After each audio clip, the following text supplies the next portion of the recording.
Welcome to Windows XP Navigation and Desktop Settings. So you've just installed Windows XP to be greeted by a big Windows. And some people love it, some people don't like it, and some people just get used to it. Well, no matter where you are in this, and we're going to do this by learning how to modify the user interface using a few different options. We're going to start off by taking a look at this new Start menu and to the previous style Start menu. Then we'll see how to configure and customize this new desktop settings and how to work with Windows 2000. And after we've done that, we'll see how we can tweak the performance of our user interface by adjusting visual languages other than English. And then we'll see how we can make the user interface a little easier to use for people with disabilities by changing accessibility. Windows XP uses themes to control the visual appearance of the operating system. And a theme is just a group of the menus, dialog boxes, and the desktop settings. And when you perform a clean installation of Windows XP, meaning you hadn't upgraded, you'll encounter. I know some people like to refer to this default theme as the Fisher-Price theme because of the kitty colors that we have here. Only one little bare icon on the desktop, the recycle bin in the right-hand corner. But where did all of our icons go? Well, let's take a look at those by clicking on Start. And here they are. So icons such as My Computer, which used to appear on our desktop, is now located on what's called we now have one location that we can use to access all of our most used items, such as the My Documents folder and the like. And if you notice this left-hand corner, we see the username of the person who had logged on. Below that we have this white area, and then on the right-hand side we see this light blue listing of standard folders. Below that line we see a listing of control panels. And then below that line we see a listing of default line. We see a listing of all the programs on our computer.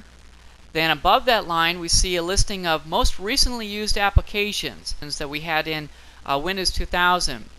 And the shortcuts for the applications that you see here will vary depending on the frequency. Your web browser and your icons for your email applications will always be found in the Start menu because they've been pinned to the menu. There's a little tip for you. If there's an application that you use all the time and you'd like to access it from the Start menu, such as the command prompt, you click on it and then choose Pin to the Start menu. So that moved right above that little line there, and because it's above that line, location. And we can further customize the Start menu by right-clicking on the taskbar, so let's do that right now. So we just right-click, Start Menu Properties dialog box.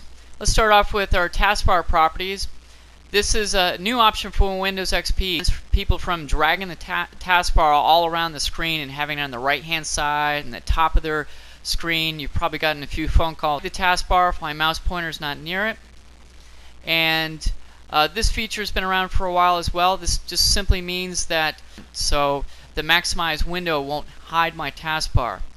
The group similar taskbar items, buttons rather, is a new feature experienced on the taskbar with other Windows operating systems. For example, if you're working on multiple programs or multiple documents, you get an icon. Well, when you choose this option, it'll group all of your Word documents under one icon, which we see right here where my mouse pointer is. So if I deselect, really crowded. So you just click on this icon, the grouped icon, and that would bring up a menu showing you all of your Word documents that you have. And the taskbar is kind of bare to begin with. We can display a menu on the taskbar by clicking on Show Quick Launch. It's a quick launch area that has Internet Explorer, the Show desktop icon, and the Windows Media Player icon. You can add shortcuts to that. We can display the clock on what's called our notification area down here. It's a new name. It used to be called the System Tray, and the little preview shows us what that would look like. And let's go to our Start menu customization now and just click on Start menu.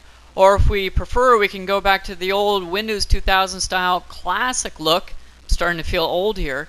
If you notice when I click the old type look of the Start menu, let's click on Apply and see what that looks like. So I click on Start, and here we go. This is the old stuff. We see that's also placed our typical icons on our desktop as well. Let's go back to customizing our simple Start menu by clicking on the Customize button. So from here we can decide if we want large or small icons on this Start menu. Use programs, we want to clear those out. And from here we can decide whether or not we want to have our web browser and email program pinned to choose from. Let's take a look at that. So let's take a look at these options, starting with Open Submenus. This option means that if you hover your mouse pointer over that menu item, you'll automatically see a listing of the contents of that menu item. We'll see what that looks like in just a second here. Exactly what it says. You install a brand new program and it's going to highlight the shortcut for that application just for a little while to tell you, and you can see that by clicking on Start and then All Programs. And so for example, if Microsoft Excel is a color that we have right here, let's go back to our dialog box and let's go through our list of items right here. Would you like default? That means it's going to open up the entire control panel folder when you click on this item on the Start menu. Or would you like to, without having to open up the entire folder by displaying it as a menu, or would you rather not display the control panel at all? That's within our Start menu and our All Programs menu. Would you like your Internet Explorer favorites being displayed on the Start menu as a link, as a menu item? Let's choose Menu. Would you like My Documents displayed as a link menu item? Not at all. So you can access all of your MP3s and things like that. Sure. And would you like My Network just by the click of the button? And would you like My Pictures displayed?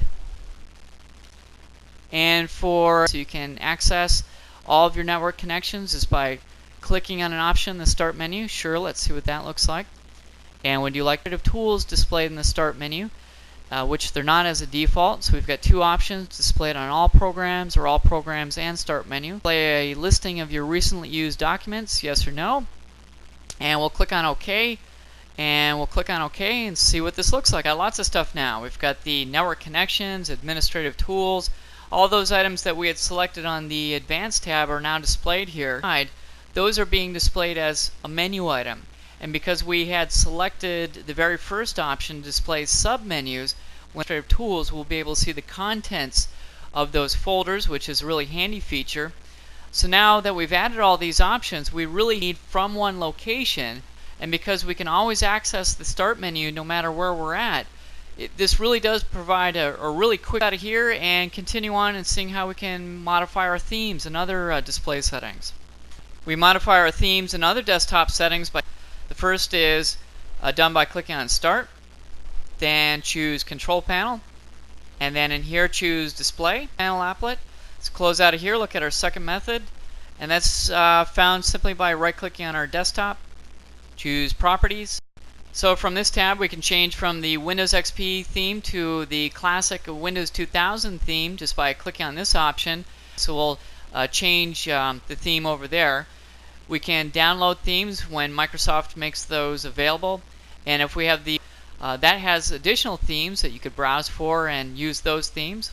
Let's continue on to the Desktop tab, where from here but right at the bottom we have another option that says Customize Desktop, and if we click on that, we can add icons to the desktop. If we like having My Computer, My Network Places, My Documents on the desktop, in addition to having, and they'll appear there in just a second, and there they are. So we have those icons now on the desktop and on our Start menu. So we've got, just allows us to assign a screensaver to appear when we've been away from our computer for a certain amount of time.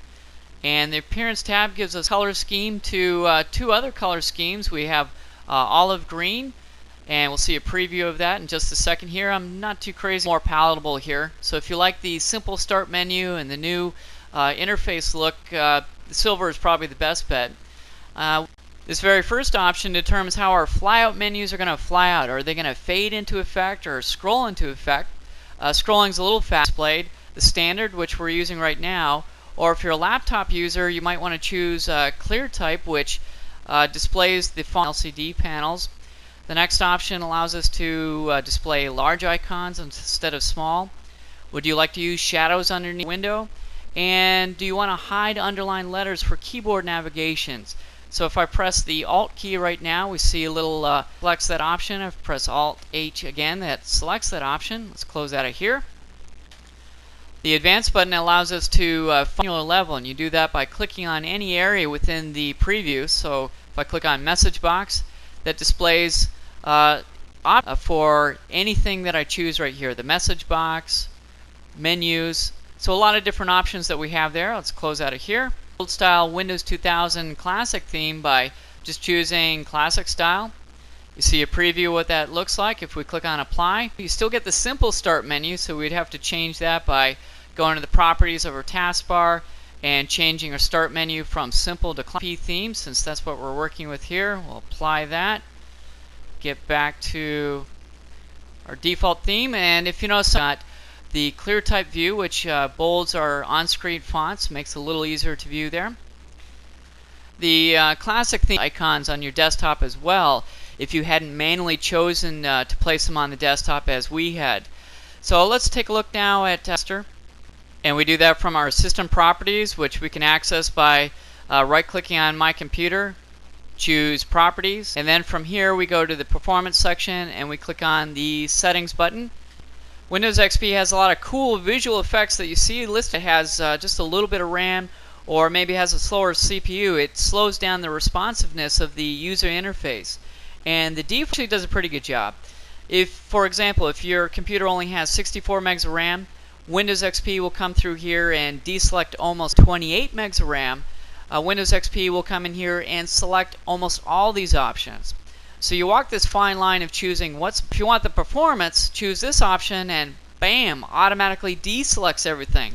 But if you want the appearance rather, walk that fine line there. Or if you want to come through here and just cherry pick the options you want, just choose custom, deselect the options you don't want, good to go.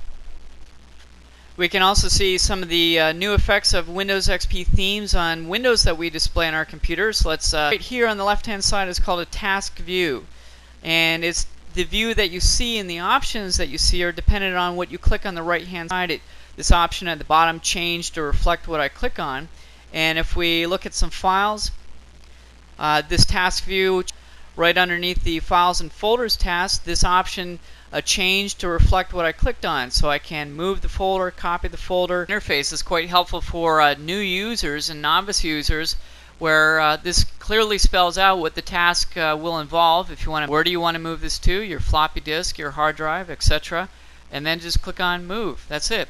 So it's pretty straightforward for new how the folders and files on the right hand side of the window are displayed quite a bit by using a lot of different view options. Let's take a look at those by going to Thumbnails. This option will display any graphic images in a little thumbnail preview type view, which is quite handy. That displays our files and folders in the classic look and view. Let's go back up to View and choose List. And lastly, let's choose View and Details, which provides us detailed information about the files and book by choosing View and then choosing Tiles. There are a couple of other view options tucked underneath the hood a little bit there. There's Arrange Icons, and Show in Groups is a new option to XP. Let's select that. So now I'm displaying everything alphabetic. We can modify that Show in Groups by choosing Arrange Icons and Arrange by Type. Document types.